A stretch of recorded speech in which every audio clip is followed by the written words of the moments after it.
Assalamualaikum viewers, welcome to my YouTube channel The Healthier Pakistan। मेरी आज की video females के लिए है। जिन औरतों को पीरियड्स का प्रॉब्लम है तो पीरियड का प्रॉब्लम ट्रीट करने के लिए जो मेडिसिन मैं बता रहा हूँ वो है प्रोगैलिटोन टैबलेट। प्रोग्लिटोन टैबलेट जो है इसमें टोटल जो है वो 21 टैबलेट्स का कोर्स होता है और इसके अंदर मौजूद होता है एस्ट्राडायोल और नोर्जेस्टेरॉल।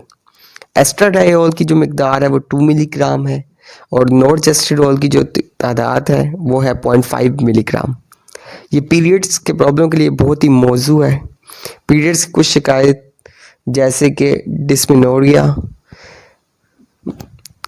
इसके अलावा प्री मेंस्ट्रुअल सिंड्रोम या इर्रेगुलर मेंस्ट्रुएशन यानी पीरियड्स का बिल्कुल बाकायदगी से ना आना, तो उसमें जो है वो प्रोग्लिटोन टैबलेट जो है वो बहुत ही ज़्यादा मुफीद है। इसके अलावा प्राइमरी एंड सेकेंडरी एमिनोरिया के लिए ये बहुत ही ज़्यादा बेनिफिशियल है। So stay healthy and fit and do subscribe my channel, Zain the Healthier Pakistan। शुक्रिया।